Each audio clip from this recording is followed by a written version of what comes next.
All right, so Dispatch has been out for a month now, and the finale came out about 2 days ago. Episode 7 and 8, the season 1 finale, and I got to talk about it.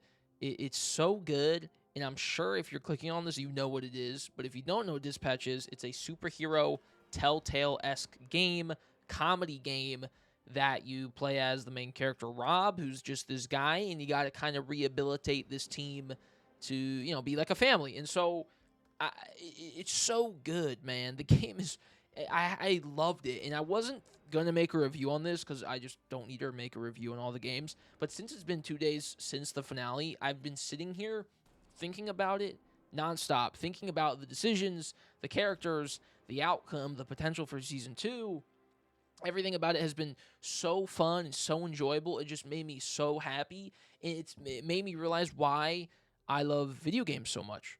And that's not even to say that I haven't felt this way this year before. Like, from Expedition 33, I also was like, damn, dude, I love video games. And then Silk Song came out. And then we had, the Switch 2, which really didn't do anything. But Silk Song and Expedition 33 and Dispatch, I think, are my 3 faves from this year. And they've all made me feel like, wow, I love this medium so much.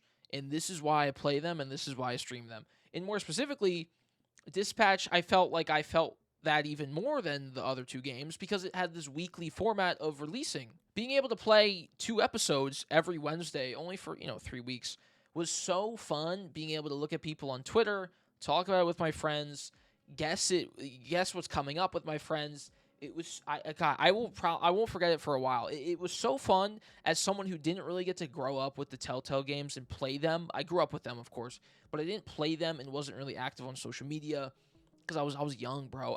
I'm 22 right now, so I was probably 13 or younger at this point. But I love The Walking Dead. It was amazing, and I watched it on YouTube. However, I didn't get to really experience that week to week or month to month, whatever the schedule was for Walking Dead. I don't know. However, I didn't get to experience that. That's the main takeaway from this. And so, even though people playing it moving forward now with season 1 or the whole game, depending if we get season 2 or not, they won't be able to experience that. However, I thought I had to bring it up in the beginning of this video because that's such a big reason of why I'm so giddy talking about it and so giddy sharing this with people and telling my friends to play it, since I feel like that binge format or the weekly format of things nowadays is kind of gone because a lot of shows are released and it's the whole season. And video games, of course, are different because it's a video game and it comes out at once. However, more so just from the realm of talking about stuff with friends every week. I don't get to do that with TV shows that much. And so doing it with a video game that is incredibly fun is the extra layer, extra 100 million layers, because it's a video game and I love video games. And so this game is so good, and I got to talk about it. And honestly, the first thing I want to bring up is how it really connected with me for a lot of reasons. Not I could relate to this character, blah, blah, blah, blah. But it just felt so feel good, and I felt happy playing it, even though I was very stressed at the end of episodes 7 and 8 because there's a lot of scary decisions that were going on. But I felt so just happy. It's such a basic word. And that's what it was when the credits also rolled, because the whole theming of the game is Rob, the main guy, has this rehabilitation, or has to rehabilitate these villains, the Z-Team, in the Phoenix program, and kind of make them not villains or make them a team. It's just as simple as that. And so by the end of it, I'm like, oh my god, this was so worth it. It all wraps up so nicely. I don't want to say for spoilers, but I felt so good about it, and I was very happy with my decisions with the game, because there are a lot of decisions. By the way, it is a Telltale game, not from Telltale. It's from Ad Hoc, which is some former Telltale devs, so essentially a Telltale game. However, there's a bunch of decisions, and I was extremely happy with what mine were, and I couldn't not just almost cry from happiness, because one, I think the story was great, right? And two, just the message of it, I was like, wow, dude, this is so nice for a superhero game, media, whatever, to have some sort of nuance between the black and white decisions of, killing a villain, not killing a villain. This is wrong. This is good. This is what's a superhero. This is what's a superhero. This isn't what a supervillain is. This isn't what a superhero is. Whatever, right? The whole, yes and no, you can't do this, you have to do this in a lot of superhero media, I feel is not lost, but it's very clear cut. But in this game, it's all about the characters and what they've done and how Rob and Blonde Blazer and Chase and whoever's a part of the team can uplift each other and kind of bring them back to, not supervillains because that's where they originally were, but back to a spot where they feel good with themselves or are happy, or it's the Phoenix program, so rise from the ashes, whatever. But that's the whole point of the game. It's to kind of be on this fine line of, okay, I am the main character, and I have these villains, and they've killed people, they've done terrible things to people. They have a list of felonies when you start the game out, so they're not good, of course, but can we make them good?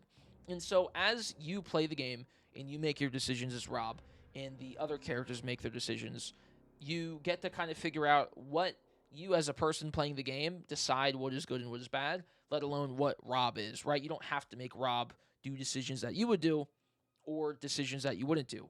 But you get to control this, and you get to pick these outcomes, and the game has plenty of outcomes, which I think they kind of took to heart, the devs, from other Telltale games not having a drastic amount of outcomes in the end, because boy, were there some drastic outcomes in the end. But it's all about that redemption, and that's just the theme of the story, and that felt so good by the end in just playing through it, because I don't know, I just really love that. And the humor I think is good. There's some moments here and there that I'm like, this wasn't really funny. And honestly, it's another main reason as to why I wasn't looking forward to the game originally, is because the trailer from last year, I was like, I don't know if this will jive with me. The cast is cool, the game looks cool, but it kind of looks more too Reddit humor-esque, which maybe is a bad way to explain it. However, that's just what it came off as. And so when I played the game, the first episode or two, I was kind of worried that that's what it would be, even though people kept saying that it was like absolutely amazing. But it wasn't, because the game has such exceptional characters that I think are so interesting, and the voice cast does a great job at doing it. And the way the game subverts expectations with archetypes on certain characters and what they do and what they don't do, and just everything. I absolutely adored it, man. The game is so good. Aaron Paul, who plays Rob, the main guy, also is like exceptional. I started out and I was like, dude, we're just playing this like normal dude, which is fine because that's okay.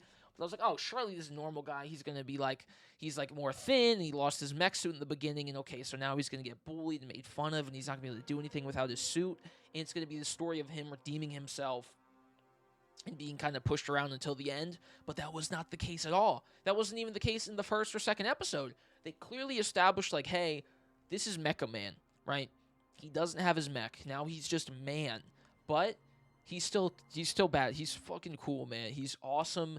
He has his cheesy like motivational speeches and shit with the team, but it's great. It lands every time, I think. I think it's incredibly motivating, like truly, and it feels very real, and it's so good. It's so good. So yeah, I wanted to talk about the game Dispatch. I absolutely loved it. It's also $30, which is cool because it's like 8 to 10 hours if you just do a single playthrough. It has a lot of replayability if you do love the game, because I would like to replay it and get other character scenes because I just love the characters so much, and that's probably like my only issue with the game, is that I feel like some characters that felt like main characters or were main characters didn't get enough time to shine. Specifically, maybe even though Blonde Blazer or even Chase had great moments. But there were even some characters that I was like, dude, I really wish there was more of them. And I think that's part of one, it got scoped out of the game, because for the deluxe edition, there was like a kind of dev diary talking about what wanted to be in the game and what couldn't be in the game, because the game went through, normal game development cycle stuff. And some stuff got cut, I think, that would have been really good. However, that's my gripe with the game, is that there's not enough moments with some characters that feel super important, but I don't think that's also necessarily a bad thing. It doesn't make the game worse, or doesn't make those characters worse. I think it just means they aren't as good as they could be, which is fine, because then we get a Season 2, or we get a DLC, or whatever the devs plan to do, if they're actually going to do anything. But I don't know, man. I loved it. Shout out all the voice actors, the devs, everybody. I absolutely adored the game. I can't believe it came out at the end to sweep up a potential Game of the Year spot. I don't think it's Game of the Year, because I think Expedition 33 probably wins. But this and Expedition 33, I will think about for a long time. And to shout out everybody that participated in like the weekly discussion online, because it's been so fun to see, and it just makes me love video games so much.